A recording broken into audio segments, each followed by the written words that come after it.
Hoy nos toca conocer la segunda doctrina del TULIP, que es Unconditional Election, que es en inglés, porque así es que está el acróstico, que significa elección incondicional.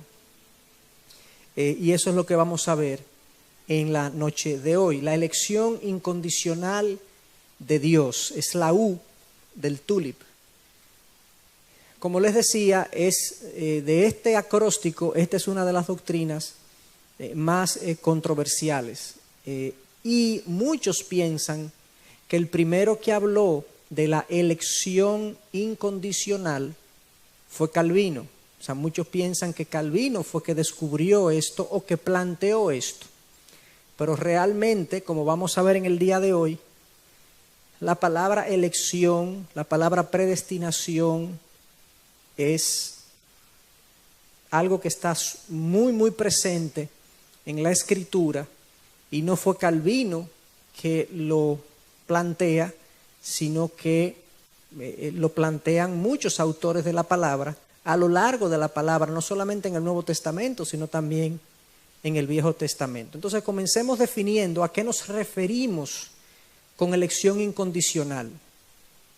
Es un acto de Dios antes de la creación, mediante el cual Él elige a algunas personas para ser salvas, no en base a méritos previsibles en ellos, sino porque es su soberano deseo.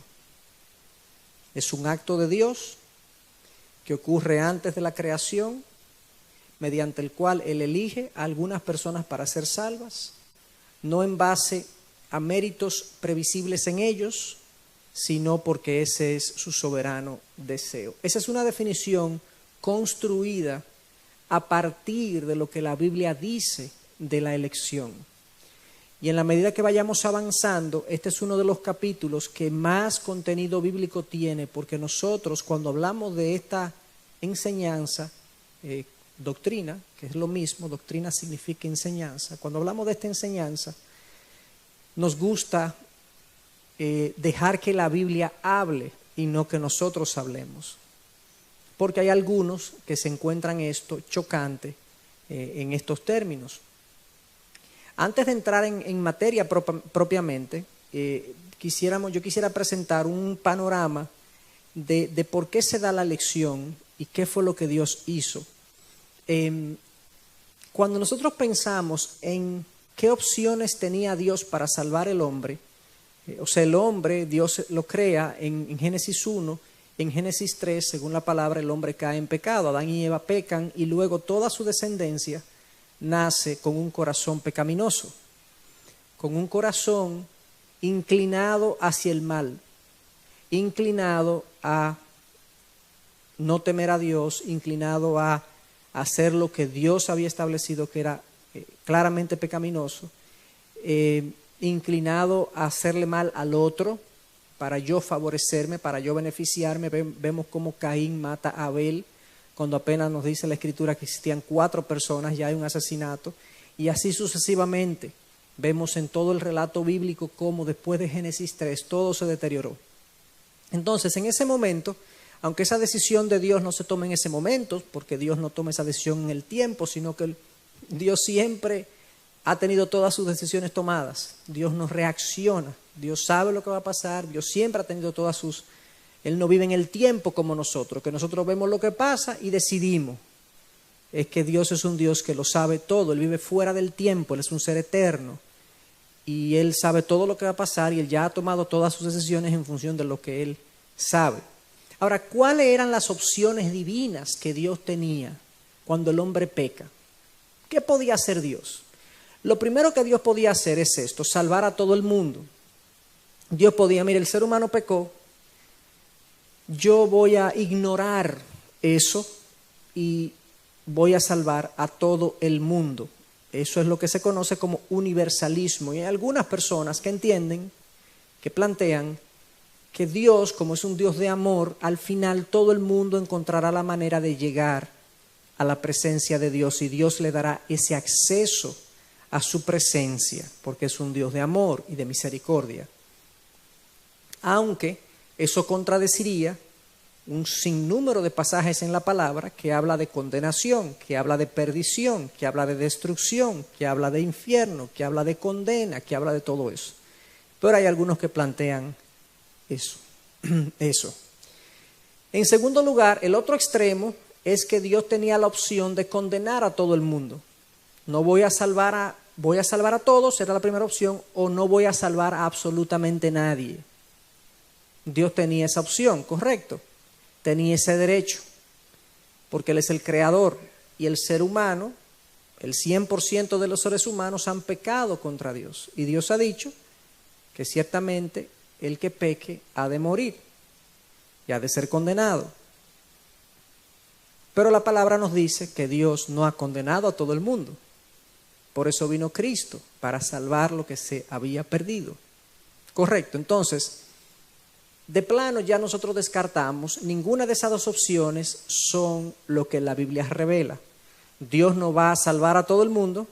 No, eso es una utopía deseada por muchos, es una ficción deseada por muchos, según la Biblia, y Dios no va tampoco a condenar a todo el mundo. La tercera opción es que Dios ofrezca la salvación sin garantías, dejar que el hombre escoja su camino.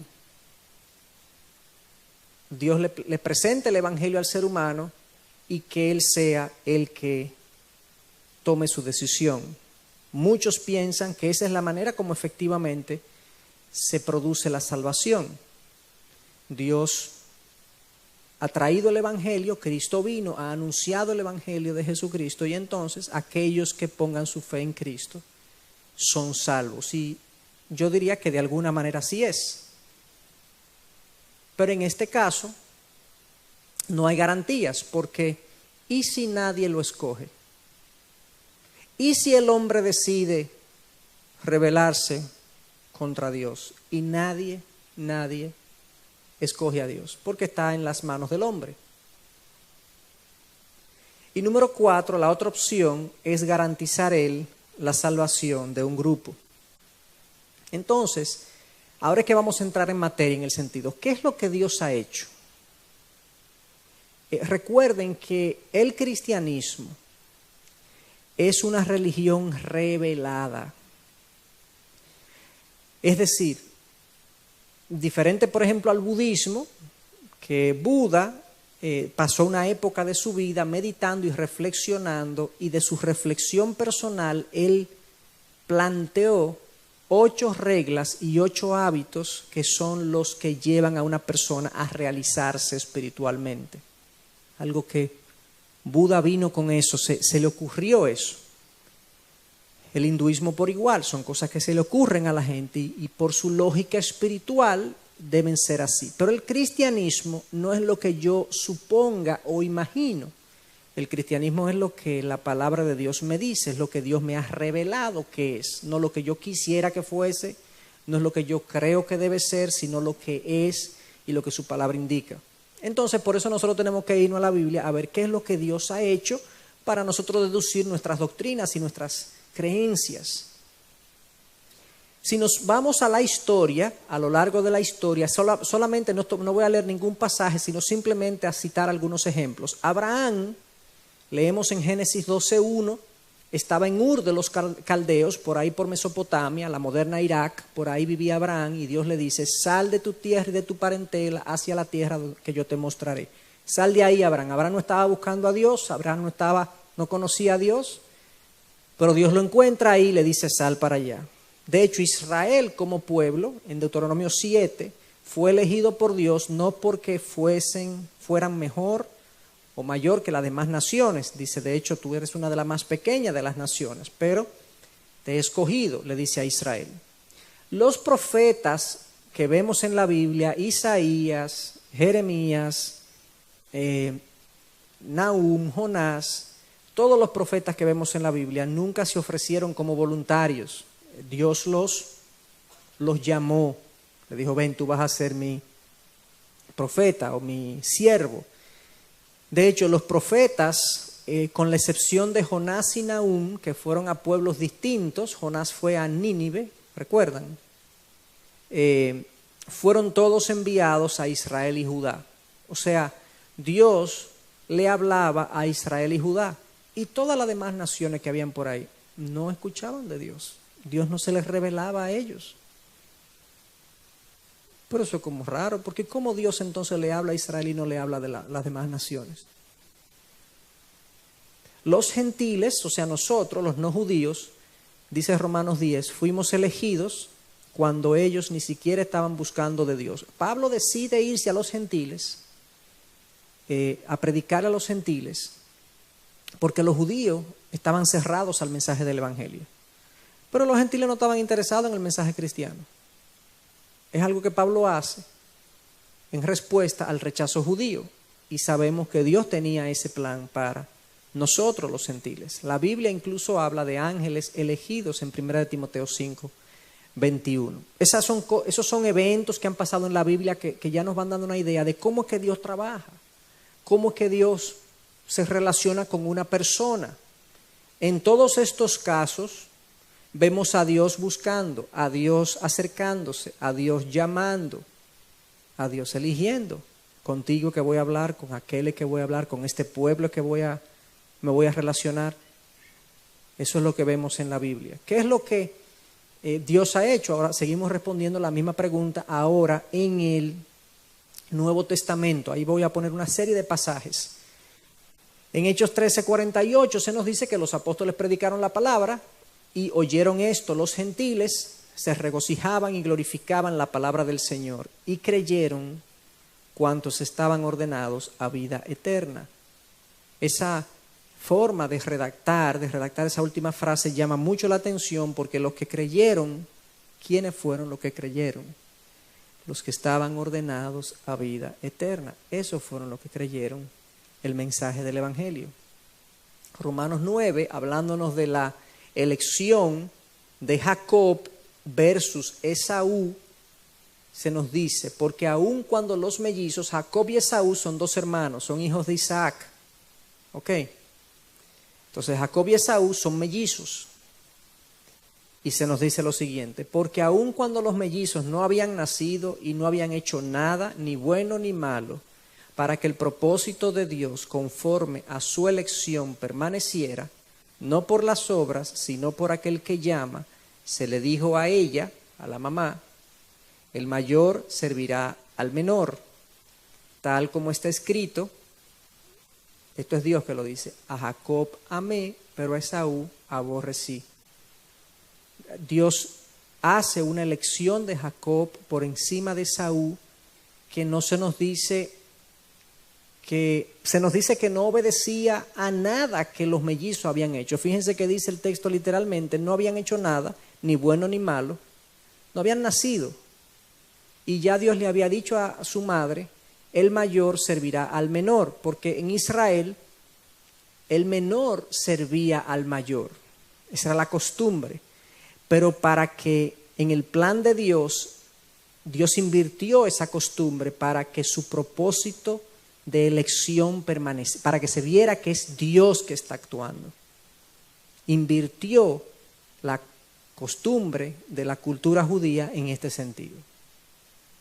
Romanos 11:7, hablando también de Israel, entonces ¿qué? Porque Israel en el tiempo de Pablo no estaba creyendo el Evangelio. Pero miren cómo la reflexión que él hace. Entonces ¿qué? Aquello que Israel busca no lo ha alcanzado, pero los que fueron escogidos lo alcanzaron y los demás fueron endurecidos. Parecería que Israel se estaba perdiendo, como que no había gente respondiendo al Evangelio. Y dice que Israel no lo ha alcanzado. No se inquieten, los escogidos lo alcanzaron. O sea, hay un grupo que Dios sabe quiénes son, que son escogidos, que lo alcanzaron, y los demás fueron endurecidos.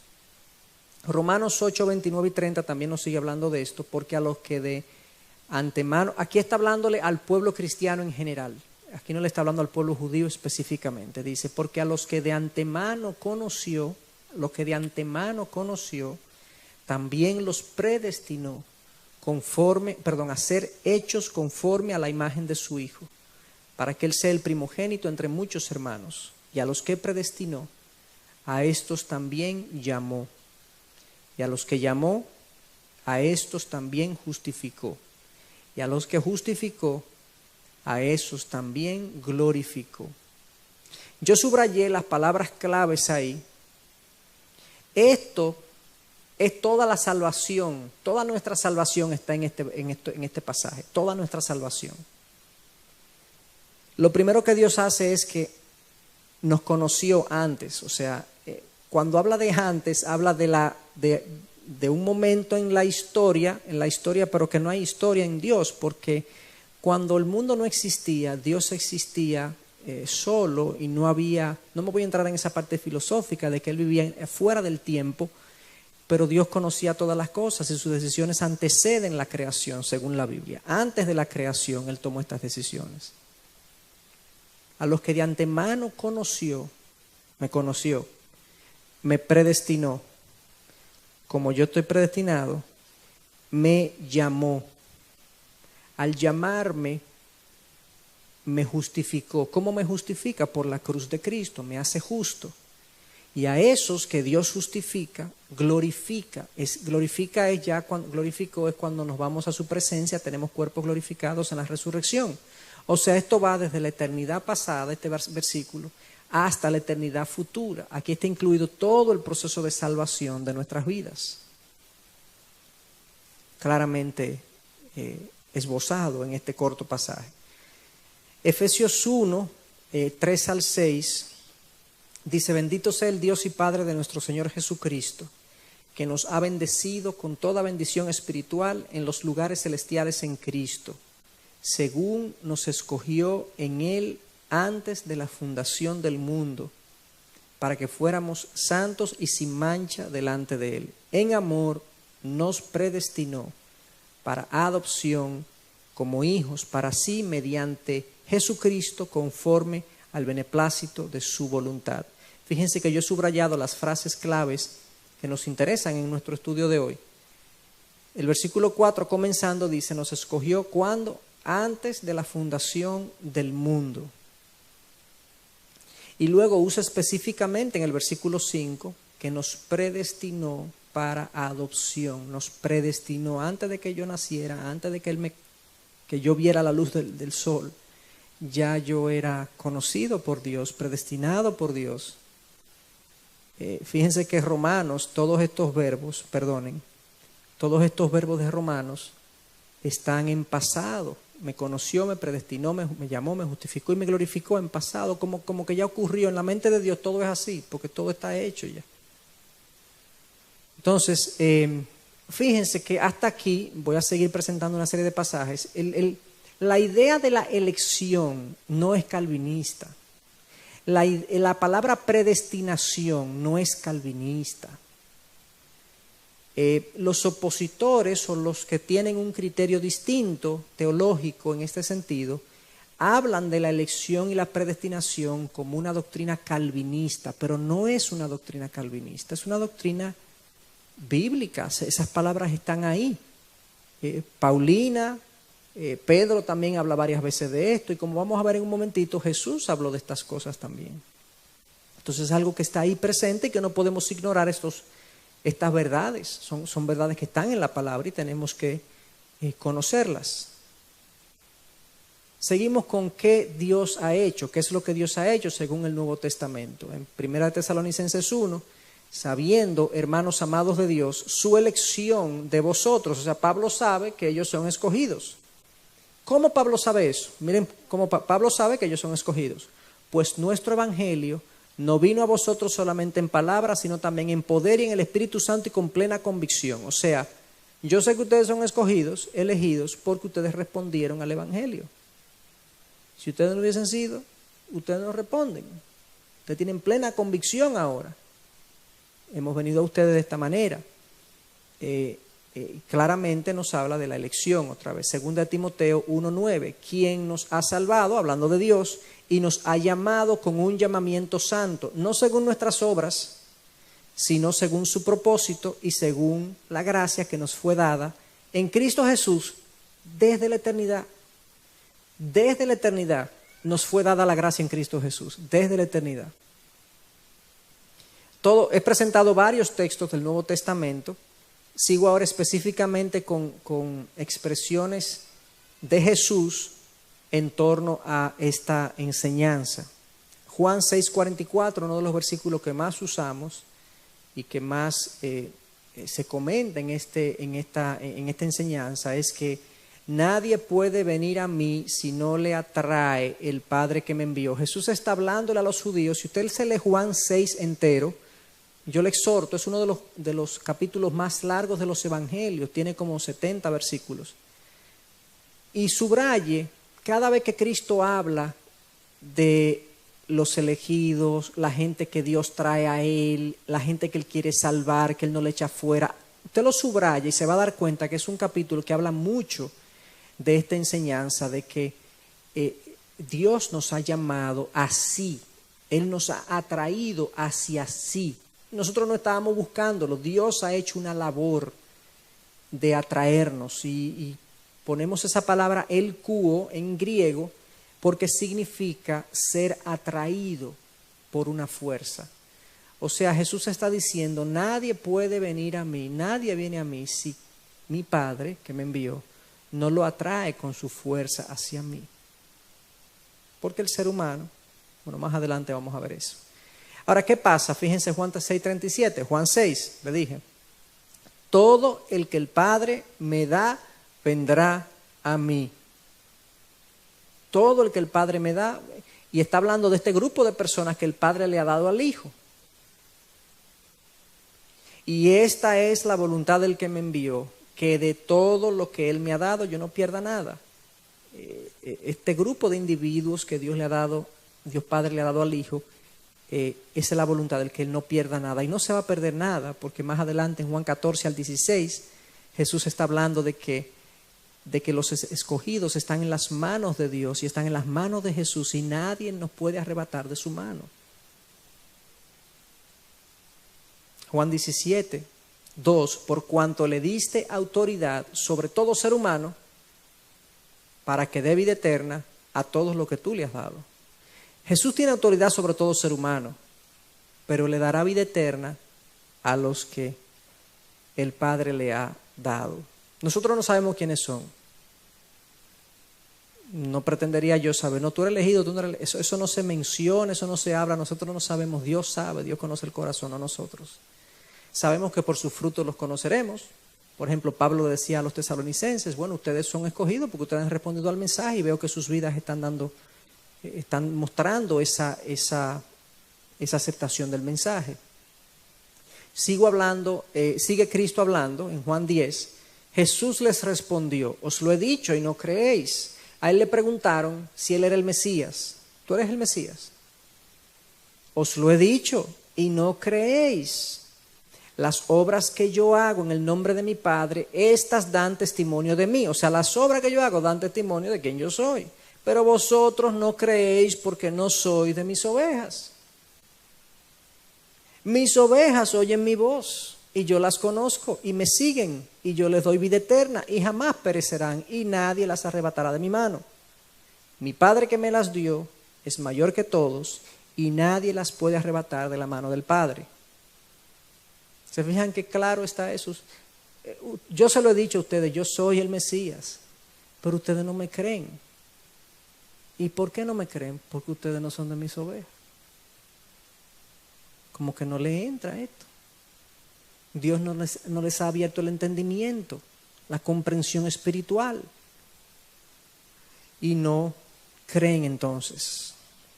Y fíjense cómo a lo largo de la Escritura nos fuimos a Abraham, a Israel, a los profetas, vimos el Nuevo Testamento, pasamos por pasajes de Pedro, de Pablo, pasamos por pasajes de Jesús y todos hablan de este concepto de elección, de que Dios llama, de que Dios se acerca, de que Dios atrae, de que Dios elige. O sea que es un concepto que está muy, muy presente en toda la Biblia. En toda la Biblia. ¿Cómo ha sido esa elección? Hay quizás otras características, pero yo les voy a mencionar 3, porque al conocer esta característica nos ayuda a palpar mejor lo que Dios ha hecho por nosotros. En primer lugar, y lo vimos en algunos pasajes, es eterna.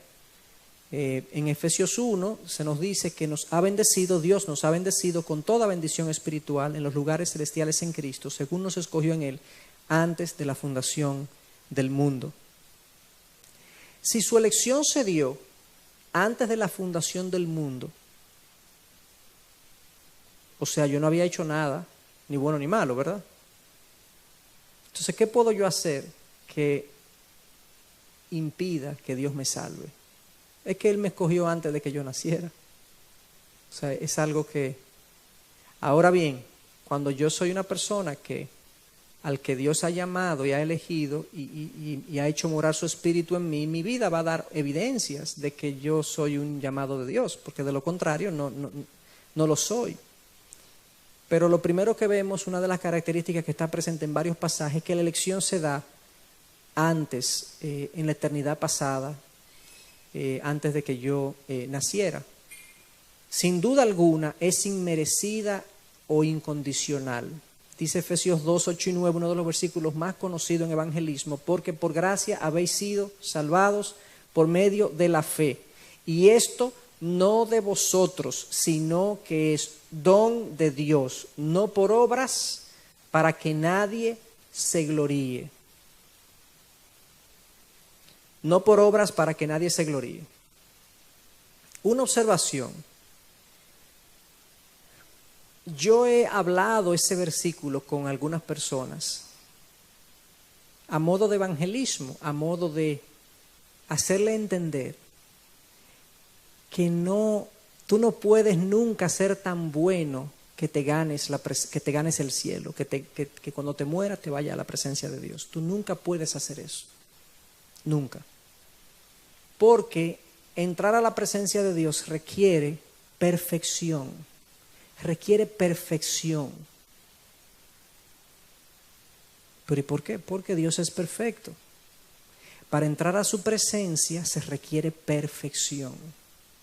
Por eso es que Cristo tuvo que morir en la cruz por mí. Para pagar mi imperfección. Para pagar mi pecado. Aquel pecado que me impedía entrar en su presencia. Puesta mi fe en Cristo, fíjense que dice, habéis sido salvados por medio de la fe.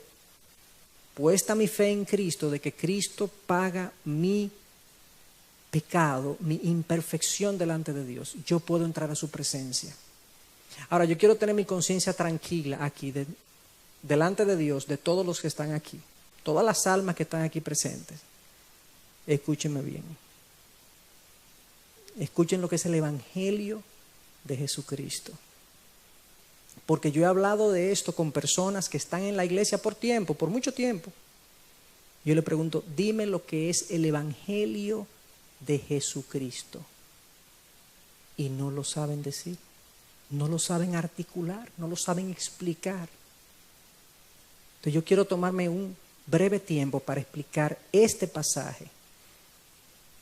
Y que mi conciencia, de todas estas almas que están aquí presentes, esté tranquila. Hermano, hermana, amigo o amiga, no hay manera que tu bondad personal, que tu rectitud personal, yo te estoy hablando desde la Biblia, tú puedes tener un concepto distinto a este, pero es un concepto personal. Lo que yo te estoy expresando es de la Biblia. Vuelvo a empezar. Tu nivel de rectitud moral, tu nivel de honestidad, tu nivel de integridad familiar, como padre, como esposo, como empleado, como empresario, como ciudadano, tu rectitud no te otorga méritos frente a Dios. O sea, Dios no te va a premiar en su gloria por eso. Ese nivel de rectitud, según el libro de Proverbios, sirve para la vida aquí en la tierra. Porque cuando tú eres honesto, la gente respeta eso, la gente honra eso. Y Dios ha organizado su universo de que cuando una persona vive moralmente bien, hay bendiciones terrenales que se dan. Pero estoy hablando de las celestiales. Tu nivel de rectitud, tu nivel de perfección moral, personal, no te da mérito frente a Dios a nivel espiritual. Tú no puedes lograr la salvación. La salvación es un regalo. No es un pago a tu rectitud. Eso lo dice ese pasaje. Es don de Dios, no por obras para que nadie se gloríe. No pienses que si tú te portas bien, que si tú haces lo que tienes que hacer y demás, y te quedas ahí, tú tienes tu entrada a la presencia de Dios asegurada. Y no, yo estoy frío con ese que está allá arriba, porque yo no le hago daño a nadie, yo no hago nada malo, yo no hago nada. Señores, esa es una de las mentiras que más gente ha condenado. No hay forma de que Dios acepte a un individuo que piensa que sus obras, lo que él es, lo que él hace, lo va a llevar a la presencia de Dios. No es por obras para que nadie se gloríe. Y además, es que nunca tú vas a poder llegar al nivel de perfección moral que Dios tiene. Aún tú seas todo lo recto afuera que tú piensas que eres, y adentro, como decimos los dominicanos, y adentro. Dios no ve tus actos nada más, Dios ve tu corazón. Y tú puedes dar una limosna un día, buena acción. Pero si lo haces para engrandecerte tú, mala acción, dice Dios. Entonces, si no te condenas por tus obras externas, te condenas por tus motivaciones internas. No hay manera. No hay forma. La única forma que Dios ha provisto para que yo pueda llegar a su presencia es Cristo. Yo soy el camino, la verdad y la vida. Nadie viene al Padre si no es por mí. Todo el que quiera llegar a la presencia de Dios contando con su rectitud personal se va a condenar bíblicamente hablando. Tú puedes pensar diferente, yo lo respeto. Pero ese no es lo que la Biblia dice. No digas que tú vienes a una iglesia y que te han enseñado eso y que eso es lo que tú entiendes. Porque yo ese Dios, di que tú crees en otro Dios, pero no el Dios de la Biblia. Porque el Dios de la Biblia dice claramente eso.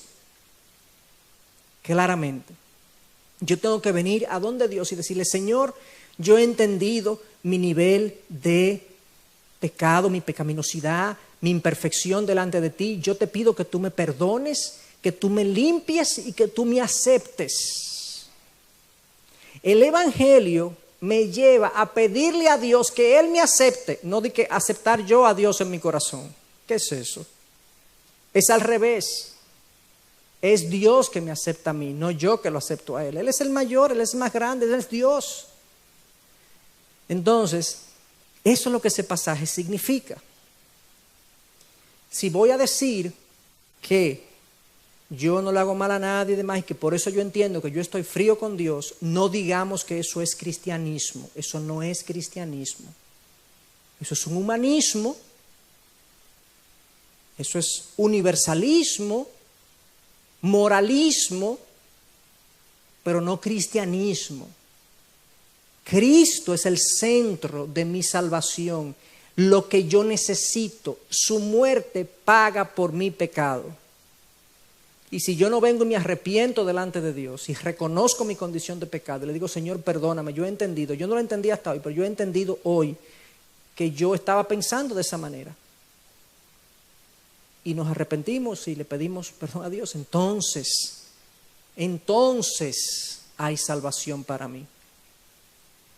Yo quiero tener mi conciencia muy tranquila con eso, porque honestamente, a veces uno no tiene la oportunidad de explicar esto tan claramente como hoy, como ahora. Y a veces venimos a la iglesia y tenemos un concepto errado de qué se trata esto. Venir a la iglesia es bueno. Aquí oímos cosas edificantes y buenas que organizan mi vida, pero mi principal problema no es falta de orden. Mi principal problema no es la ira que yo tengo o lo violento que yo soy. Mi principal problema es que mi esencia está corrompida. Y yo necesito que Dios me regenere. Yo necesito que Dios me cambie de adentro para afuera. Y yo necesito reconocer eso. Si yo no lo reconozco, no hay manera. Si yo no me arrepiento, no hay manera de que eso ocurra. Y Jesús tuvo en una ocasión, en Juan 3, una conversación con un hombre que se llamaba Nicodemo, un hombre recto, un hombre ejemplar, un líder religioso de Israel. Y le dice, Nicodemo, créeme que si tú no te naces de nuevo. Si tú no naces de nuevo, no puedes ver el reino de Dios. ¿Cómo es eso? Otra vez te lo digo, Nicodemo, si tú no naces de nuevo, tú no puedes entrar en el reino de Dios. ¿Y cómo es eso? Y si tú sigues leyendo Juan 3, abajo dice Jesús, que vengan a mí, vengan a mí. Entonces, cerrado el paréntesis, mi conciencia está tranquila con ustedes. Piensen en eso. ¿Dónde están ustedes con relación a lo que acabo de explicar? Y si realmente ustedes entendían el cristianismo así hasta hoy, o lo entendían diferente. Pero muchos, yo le digo, muchos que van a iglesias todos los domingos entienden que esto se trata de vivir una vida recta. No una vida arrepentida. La vida recta es un fruto de la vida arrepentida. No al revés. Entonces, mi elección fue eterna. Mi elección fue inmerecida. Yo no la merecía. Dios no me dio mi salvación. Dios no me elige porque yo me porto bien. Eso es lo que la palabra establece. No es por obras para que nadie se gloríe. Y por último, es soberana. Es un acto de Dios. ¿Qué diremos entonces? ¿Que hay injusticia en Dios cuando Dios elige? Eso es lo que está Pablo argumentando. De ningún modo, porque Él dice a Moisés, tendré misericordia del que yo tenga misericordia y tendré compasión del que yo tenga compasión. Así que no depende del que quiere ni del que corre, sino de Dios que tiene misericordia. Es un acto soberano de Dios. Venimos a Él humillados, diciendo, Señor, acéptame, Señor, acéptame, Señor, acéptame. Si ese es mi sentir en mi corazón, ya Él ha hecho un trabajo previo en mí. Porque Juan nos dice que yo le amo a Él porque Él me amó primero. Yo no puedo pensar de esa manera, Señor, te necesito, a menos que Él ya no me haya abierto los ojos de mi necesidad de Él. Dios es así de misericordioso. Ahora uno se puede preguntar, ¿y por qué Dios tuvo que elegir? Aquí hay varias razones. ¿Por qué es que Dios tiene que elegir y no deja que el hombre haga lo que tiene que hacer y no deja que el hombre se le acerque? Bueno, hay varias cosas que yo quiero revisar. Lo primero es que nadie busca de Dios. Según la palabra, nadie busca de Dios. Eso lo vimos la semana pasada, cuando vimos el tema de depravación total. Pero a manera de recordación, Romanos 3:10, como está escrito, no hay justo, oigan bien, no hay justo ni aún uno. No hay quien entienda, no hay quien busque a Dios. Todos se han desviado, a una se hicieron inútiles, no hay quien haga lo bueno, no hay ni siquiera uno. Pero yo pensaba que yo hacía lo bueno. En un sentido, yo hago lo bueno. Hay cosas terrenalmente, humanamente buenas. Pero aquí lo que está hablando Pablo es de valor espiritual. Al fin y al cabo, mi vida no produce valor espiritual, a menos que no sea en dependencia de Dios. No hay nadie que lo haga, no hay justo, ni aún uno. Entonces, primero, ¿por qué Dios tuvo que elegir? Porque nadie busca de Dios. Si Dios se mantuviese neutral, todos nosotros nos condenásemos. Todos. Aún los que nos creemos mejores. Porque, ojo, yo puedo ser bueno humanamente hablando, pero no perfecto como Dios requiere. Y o me condena mi acción o me condena mi motivación.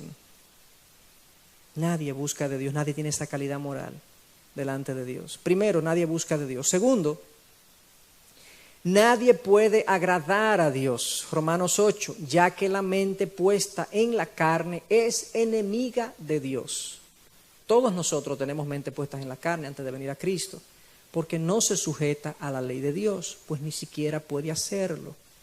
Y los que están en la carne no pueden agradar a Dios. Cuando yo no he venido a Cristo en arrepentimiento y no he sido regenerado, la Biblia me dice que yo estoy en la carne, yo soy un enemigo de Dios. ¿Y qué es estar en la carne? Porque parecería que aquí está hablando de gente muy depravada. No, realmente estar en la carne sencillamente es vivir para mí. Vivir para mí, vivir para mis proyectos, para mis intereses, vivir para mi reino, vivir para mi placer, vivir para mi comodidad, vivir para mí, no vivir para Dios. Y en realidad, antes de venir a Cristo, todos nosotros vivimos para nosotros. El enfoque de nuestra vida, o es diferente en alguien. Somos nosotros. Ese es el enfoque de nuestra vida, nosotros. ¿Y qué hay de malo en eso? Bueno, eso, que tu vida completa está enfocada en tu persona. Eso es lo que tratamos nosotros de enseñarle a los niños desde que nacen, desde chiquitico. Comparte, no hagas así, no grites. Trata de pensar, mi hijo, que tú no eres el centro del universo. No todo gira en torno a ti. Oye, ¿a usted no le pasa eso? Yo creo que yo hice este cuento, pero hace 2 o 3 semanas. Yo tengo un niño de 3 años y otro de 7. Mi niño de 3 años está viendo unos muñequitos, como en un estudio que nosotros tenemos. Yo estoy en mi habitación bañándome y eso. Y comenzó, papi, papi.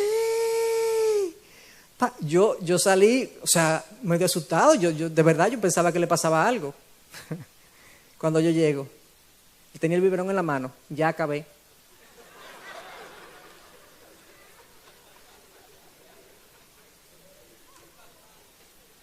Pero tú no puedes poner ese biberón ahí en el piso.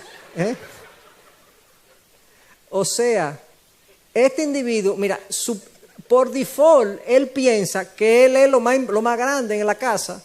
Por default, ¿me entiendes? Y eso me pasa con mucha frecuencia. Eso no fue ni la primera ni la última vez que me pasó algo así, algo de ese tipo, donde ellos creen que ellos son el centro del universo. Nosotros crecemos y seguimos pensando de esa manera. Seguimos pensando que nosotros somos el centro y nuestro propósito en la vida somos nosotros, nuestro bienestar. Entonces, esto es estar en la cara, hermanos. No se crean que es ser un depravado sexual, una cosa. No, eso es estar en la carne. Hay otros que llegan a otros grados de inmoralidad, pero esa es la mayor de las inmoralidades, vivir para mí. Ese es el mayor de los pecados. Y Pablo en 1 Corintios 10:31 dice que ya sea que comamos o bebamos, lo hagamos todo para la gloria de Dios. O sea, el Evangelio de Jesucristo invierte las prioridades de mi vida. Que coma o beba, algo tan sencillo, tan cotidiano, tan simple. Cuando tú comas o bebas, hazlo para la gloria de Dios. ¿Y cómo yo glorifico a Dios comiéndome un hamburger? Así de enfocada mi vida debe ser en Dios, que cuando yo me como algo y me bebo algo, yo tengo que pensar en cómo glorificar a Dios a través de esa actividad. ¡Wow! Me destrono yo y pongo a Dios en el centro de mi vida. Entonces nadie puede agradar a Dios porque antes de venir a Cristo, antes de tener este cambio de mente, yo vivo para mí. Y la gente piensa que eso no está mal, que eso está bien. O no se trata de eso la vida, el éxito en la vida. La otra cosa que ocurre es que nadie entiende las cosas espirituales. O sea, lo primero es que todos nos hemos alejado. Segundo, nadie puede agradar a Dios. Tercero, yo no puedo entender las cosas espirituales. Dice, el hombre natural no acepta las cosas del Espíritu de Dios, porque para él son necedad y no las puede entender porque se disciernen espiritualmente. Hay veces que uno explica y explica y explica y no hay manera de que la persona entienda. No, yo no estoy de acuerdo con eso, yo no lo veo así, yo no creo que eso sea así, la verdad es que no me parece, es un fanatismo, esas son cosas extremas. Y honestamente, hermanos, ya hoy en día, yo no me irrito ni me altero con esa manera de pensar. Pero es que cuando tú no ves algo, no lo ves. A veces con temas, a veces en el plano intelectual, por ejemplo, cuando a veces nosotros estamos estudiando, por ejemplo, imagínense, transpórtense a muchos años atrás, la mayoría de los que están aquí hace muchos años que ya no estudian matemática y cosas de eso. La mayoría de la gente que yo conozco tiene cierto problema con la matemática. Entonces había cosas que se explicaban y uno decía, es que no me ha hecho como clic todavía. Como que todavía no me ha hecho clic no me ha hecho. Ustedes no conocen esa expresión. O cualquier otro tema de cualquier índole, naturaleza. O sea, no es que no me ha hecho como clic. Yo como que lo veo, pero no lo entiendo, no lo he asimilado.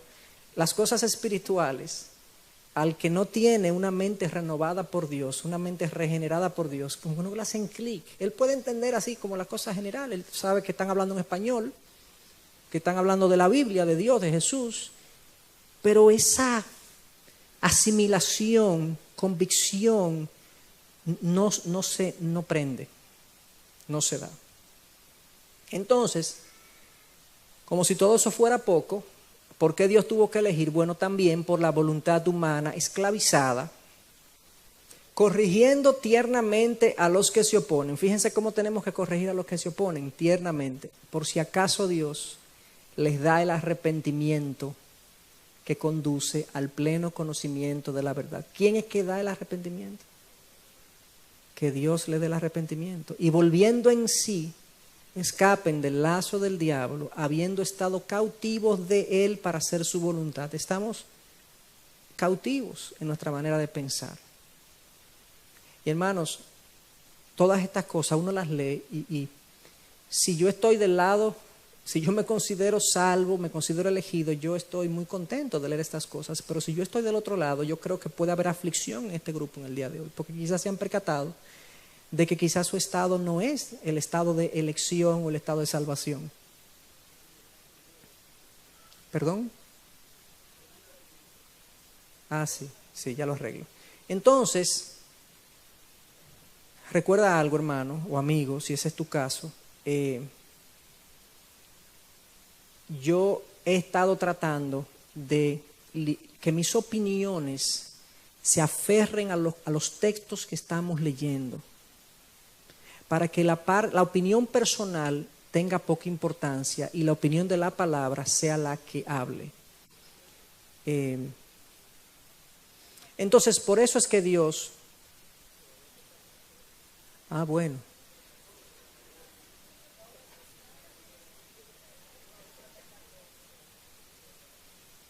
...25 al 26. ¿Ya contentos? Ahora sí. Entonces, la voluntad humana está esclavizada, nadie entiende las cosas espirituales, nadie puede agradar a Dios, nadie busca de Dios. Eso es la Biblia que nos dice. En esas condiciones, hermanos, qué bueno que Dios elige. Qué bueno que Dios elige, porque si por mí fuese, yo no lo escogiera a Él. Yo no lo escogiera a Él. Algunas implicaciones prácticas de esta enseñanza es, por un lado, es un consuelo, sin duda alguna es un consuelo, porque cuando yo leo Romanos 8:28 y ahí Dios me dice que Él me conoció de antemano y en su mente Él ya me glorificó, ay Señor, gloria a Dios. Nada me puede separar de ti, nada me puede separar de ti. Ni la muerte, ni la vida, ni principado, ni potestades, punto suspensivo, ni ninguna otra cosa creada me puede separar del amor de Dios que es en Cristo Jesús. Si yo estoy en Romanos 8:28, de 28 y 29, desde que Él me conoció y me glorificó, si yo estoy en ese grupo de gente, Señor, gracias, gracias. No hay aflicción que me robe completamente el gozo de yo saber que estoy ahí, de que yo estoy glorificado contigo, en tu mente yo estoy glorificado, Señor. Sin duda alguna entonces que es un consuelo, es un motivo para alabar a Dios. Claro que sí que es un motivo para alabar a Dios. Cuando yo entiendo bien mi condición, esto es un gran motivo para alabar a Dios. Señor, gracias, Señor, aleluya, gracias, Señor, te glorifico. Porque sin duda alguna, de todas las condiciones que yo he ido describiendo a lo largo de la noche, condiciones espirituales y demás, todos en algún momento estuvimos ahí. Cuando estábamos ahí no lo veíamos así, eso es lo que pasa, pero lo vemos así ahora en retrospectiva y decimos, wow, sí, yo estaba ciego, yo estaba confundido, el centro de mi vida era yo efectivamente. Y Dios me ha dado una claridad ahora para yo verme y para yo verlo a Él y para yo entender las realidades espirituales de la vida. Es un motivo para alabar a Dios, es un estímulo para la evangelización, contrario a lo que algunos piensan, que la elección me va a desmotivar. La elección de Dios, el yo conocer esta enseñanza, me estimula a la evangelización. ¿Por qué? Porque yo sé que Dios tiene gente que va a responder porque Él le ha abierto su corazón. Es como que tú vas a pescar con alguien, y a mí me han invitado varias veces a pescar, pero yo no he podido ir, no he querido ir realmente. Siempre digo sí, pero cuando llegue el día digo que no, porque yo le tengo temor a los mareos. Yo me mareo incluso cuando me manejan, si yo voy al lado, yo me mareo. Y si yo, por ejemplo, estoy al lado, tengo que llevar los ojos bien puestos en el camino para no marearme. Si veo el celular, si leo, inmediatamente me da un sudor frío, me da un mareo raro. Imagínense lo que es irme a pescar. El punto es que si me dicen, vamos a pescar, yo quiero que me garanticen que va a ser una buena pesca, porque yo quiero ver la acción, yo quiero ver. Pero me dicen, no, mira, vamos a ver, porque eso no siempre uno pesca, uno piensa que sí, pero a veces eso depende de muchos factores, así que vamos a ver. Yo he ido a veces, he echado el día entero o la mañana entera y vengo sin nada. Eso no me estimula a mí a ir a pescar. O sea, voy a correr el riesgo del mareo y es posible que no traiga nada. No. Entonces, si a mí me dicen, no, mira, vamos a dedicar dedica tu vida al ministerio, pero no hay ninguna garantía de que, porque todo depende de que la gente responda. Y eso, pero la doctrina de la elección me dice, no depende de que la gente responda, depende de Dios que abre el corazón. Y claro que hay una respuesta humana, pero no estamos viendo esa doctrina hoy. Estamos viendo es cómo Dios abre los corazones para que la gente responda. Entonces es una pesca garantizada. Es algo que tú tiras la red y ahí pueden haber pocos, pero van a haber peces. En este caso hombres. ¿No recuerdan ustedes cómo Jesús le dijo a Pedro? Sígueme y te haré pescador de hombres. Es un estímulo, es también una forma, o más bien es una enseñanza que enfatiza. Una de sus implicaciones es la seguridad del creyente, porque Dios es que hace la primaria labor, la labor más importante de regenerarme. Y cuando yo me alejo de Él, Él va como un padre amoroso y me busca y me disciplina. Y permite que en mi vida ocurran situaciones para que yo no me desenfoque de Él. Y cuando me desenfoco, vuelve y me busca y me disciplina como un padre amoroso. Yo sé que a nosotros, los que somos padres, estas son cosas que nos resultan muy familiares. Muy familiares. El hijo que se porta mal, el hijo que desobedece, el hijo que se rebela. Nosotros vamos donde él y le llamamos la atención y lo disciplinamos. ¿Para qué? Para sacar eso de él. Para extraer eso de él. Eso que le va a hacer daño, eso que lo va a desenfocar en la vida, tratamos nosotros de que no forme parte de él. Y esto es una derivación de lo que acabamos de decir, la perseverancia de los santos. Bueno, nosotros perseveramos porque Dios persevera con nosotros. Yo persevero. Aquí abajo, parece como que yo estoy perseverando. Así parece, porque entonces aquí hay un gran misterio en el sentido de que ciertamente Dios elige, pero hay una responsabilidad de arrepentimiento y conversión en mí. Porque la Escritura plantea ambas cosas, pero Dios es que me escoge, Dios es que me elige. Y entonces en la perseverancia de los santos yo veo como que estoy caminando con Dios, yo veo que estoy construyendo mi carácter, pero al final Dios es que persevera. Y el que comienza la buena obra es el que la termina, dice la palabra. Que el que comenzó en nosotros la buena obra la perfeccionará. Hablando de la salvación es eso. Hasta el día de Cristo Jesús. Entonces, brevemente yo quisiera presentar en 5 minutos, no más de ahí, algunas objeciones a esta enseñanza. En primer lugar, algunos dicen, bueno, pero Dios quiere que todos sean salvos, dice la palabra en 2 de Pedro 3:9. Dios quiere que todos sean salvos. Mi pregunta es, ¿son todos salvos? Dios quiere que todos sean salvos, ¿verdad? Pero no todo el mundo se salva.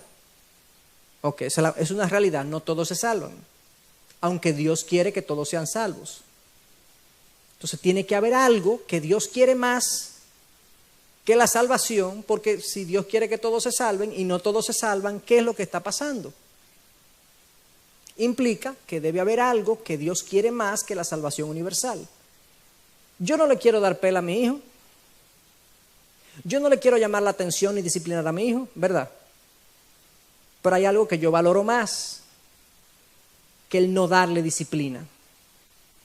Para mí es más importante que él tenga un carácter íntegro y correcto a yo evitarle una disciplina. ¿Me entienden? Yo no lo quiero disciplinar, pero lo voy a disciplinar en ocasiones. Entonces Dios quiere que todos sean salvos, pero hay gente que no se va a salvar. Entonces, ¿qué es lo que está pasando? Dios desea algo por encima de la salvación universal. Aquellos que creemos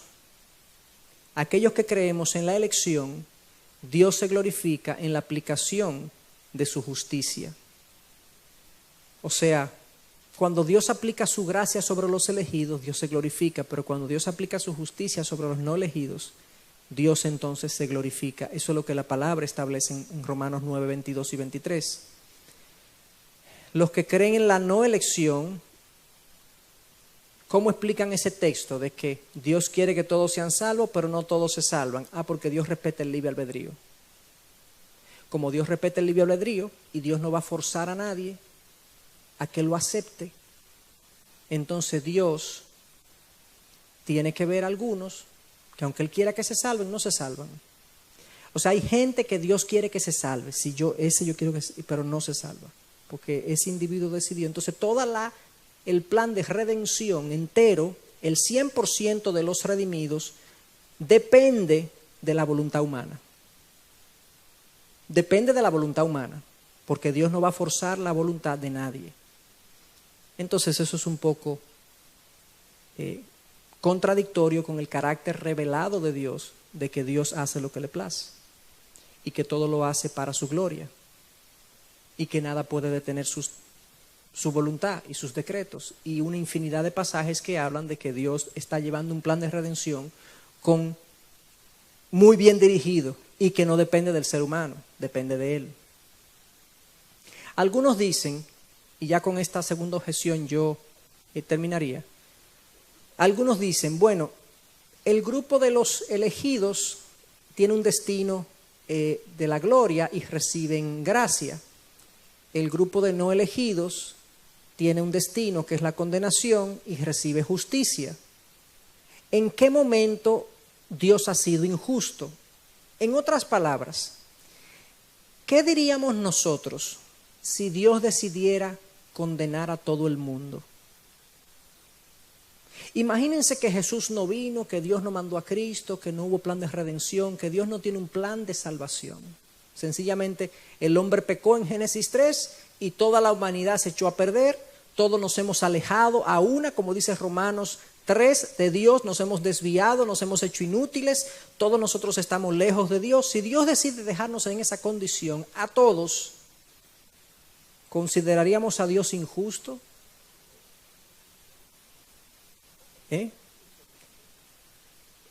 Esas son las consecuencias de nuestro pecado. No hay injusticia en que Dios decida condenar a todo el mundo, ¿correcto? Ahora, del grupo de condenados, Dios decide aplicarle su gracia a un grupo. O sea, Dios pudo condenar a todos y muchos entienden, no hay injusticia, pero cuando uno habla que Dios decidió aplicar su gracia a un grupo, eso es injusto. ¿Injusto por qué? Estos que están aquí se condenan por su pecado, los que están aquí se salvan por la gracia de Dios. ¿Cuál es la injusticia? Bueno, sí, yo creo que no es democrático. Sí, es así. Yo no creo que sea democrático, porque todo el mundo debe tener la misma oportunidad. No, es que todos hemos tenido la misma oportunidad y todos nos hemos condenado. Esa fue la oportunidad que todos recibimos. Todos nos hemos condenado ya. Dios nos da su gracia a aquellos que Él decida. Entonces, hay otras objeciones, pero el tiempo no nos permite. Pero como les dije al principio, es una doctrina verdaderamente que tiene sus aspectos difíciles más que de entender, de aceptar. Porque la palabra es clara en cuanto a lo que es esta enseñanza. pero hay aspectos que yo no, como que no lo acepto del todo en un primer momento y tengo que exponerme otra vez a la palabra y cuando yo me expuse por primera vez a esta enseñanza, porque no fue algo que yo supe desde chiquito, sino que fue algo que yo fui aprendiendo, realmente en algún momento de mi vida, de mi crecimiento espiritual, yo dije, pero déjame ver qué es lo que la Biblia dice. Yo voy a tratar de abrirme a ver lo que la Biblia dice y no lo que yo quiero que diga. Yo quisiera que dijera esto, no que mis familiares van a ser salvos todos, yo sé lo que yo quiero que diga, pero no es lo que dice. Nosotros tenemos que leer la Biblia por lo que dice, no por lo que queremos que diga. Y entonces así comenzaremos a ser respetuosos de la palabra de Dios, de la revelación de Dios. Recuerden, el cristianismo es algo revelado. Yo tengo que extraer de la palabra lo que ella dice y enseña, no lo que yo quiero. Y este es uno de los aspectos, yo diría, de las doctrinas, de las enseñanzas, donde más se da eso. Un conflicto entre lo que yo quiero que sea y lo que realmente es. Ahora, yo una vez más doy gracias a Dios que Él proveyó un camino y Él tuvo gracia con nosotros.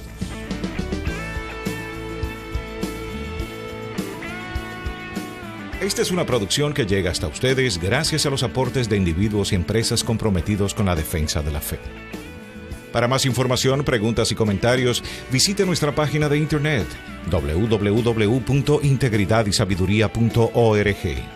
En esta página encontrará información sobre la producción de este y otros recursos que ponemos a su disposición, como también las formas en las que usted puede contribuir con la producción de programas como estos. Les invitamos nuevamente a visitar nuestra página de internet www.integridadisabiduría.org. Será hasta la próxima, cuando nos reencontremos en su palabra.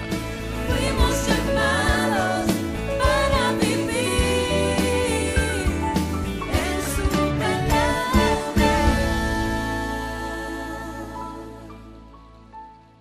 Escoja su camino. Dios le presenta el Evangelio al ser humano y que Él sea el que tome su decisión. Muchos piensan que esa es la manera como efectivamente se produce la salvación. Dios ha traído el Evangelio, Cristo vino, ha anunciado el Evangelio de Jesucristo y entonces aquellos que pongan su fe en Cristo son salvos. Y yo diría que de alguna manera así es. Pero en este caso no hay garantías, porque ¿y si nadie lo escoge? ¿Y si el hombre decide rebelarse contra Dios y nadie escoge a Dios? Porque está en las manos del hombre. Y número 4, la otra opción es garantizar él la salvación de un grupo. Entonces, ahora es que vamos a entrar en materia en el sentido, ¿qué es lo que Dios ha hecho? Recuerden que el cristianismo es una religión revelada. Es decir, diferente por ejemplo al budismo, que Buda pasó una época de su vida meditando y reflexionando, y de su reflexión personal él planteó 8 reglas y 8 hábitos que son los que llevan a una persona a realizarse espiritualmente. Algo que Buda vino con eso, se le ocurrió eso. El hinduismo por igual, son cosas que se le ocurren a la gente. Y el hombre, Dios lo crea en Génesis 1, en Génesis 3, según la palabra, el hombre cae en pecado. Adán y Eva pecan y luego toda su descendencia nace con un corazón pecaminoso, con un corazón inclinado hacia el mal, inclinado a no temer a Dios, inclinado a hacer lo que Dios había establecido que era claramente pecaminoso, inclinado a hacerle mal al otro para yo favorecerme, para yo beneficiarme. Vemos cómo Caín mata a Abel, cuando apenas nos dice la Escritura que existían 4 personas, ya hay un asesinato, y así sucesivamente. Vemos en todo el relato bíblico cómo después de Génesis 3 todo se deterioró. Entonces, en ese momento, aunque esa decisión de Dios no se tome en ese momento, porque Dios no toma esa decisión en el tiempo, sino que Dios siempre ha tenido todas sus decisiones tomadas. Dios no reacciona. Dios sabe lo que va a pasar. Dios siempre ha tenido todas sus... Él no vive en el tiempo como nosotros, que nosotros vemos lo que pasa y decidimos. Es que Dios es un Dios que lo sabe todo. Él vive fuera del tiempo. Él es un ser eterno. Y Él sabe todo lo que va a pasar y Él ya ha tomado todas sus decisiones en función de lo que Él sabe. Ahora, ¿cuáles eran las opciones divinas que Dios tenía cuando el hombre peca? ¿Qué podía hacer Dios? Lo primero que Dios podía hacer es esto, salvar a todo el mundo. Dios podía, mire, el ser humano pecó, yo voy a ignorar eso y voy a salvar a todo el mundo. Eso es lo que se conoce como universalismo. Y hay algunas personas que entienden que los autores de la palabra, a lo largo de la palabra, no solamente en el Nuevo Testamento, sino también en el Viejo Testamento. Entonces comencemos definiendo a qué nos referimos con elección incondicional. Es un acto de Dios antes de la creación, mediante el cual Él elige a algunas personas para ser salvas, no en base a méritos previsibles en ellos, sino porque es su soberano deseo. Es un acto de Dios que ocurre antes de la creación, mediante el cual Él elige a algunas personas para ser salvas, no en base a méritos previsibles en ellos, sino porque ese es su soberano deseo. Esa es una definición construida a partir de lo que la Biblia dice de la elección. Y en la medida que vayamos avanzando, este es uno de los capítulos que más contenido bíblico tiene, porque nosotros cuando hablamos de esta enseñanza, doctrina, que es lo mismo, doctrina significa enseñanza, cuando hablamos de esta enseñanza, nos gusta dejar que la Biblia hable y no que nosotros hablemos. Porque hay algunos que se encuentran esto chocante en estos términos. Antes de entrar en materia propiamente, yo quisiera presentar un panorama de por qué se da la elección y qué fue lo que Dios hizo. Cuando nosotros pensamos en qué opciones tenía Dios para salvar el hombre, o sea,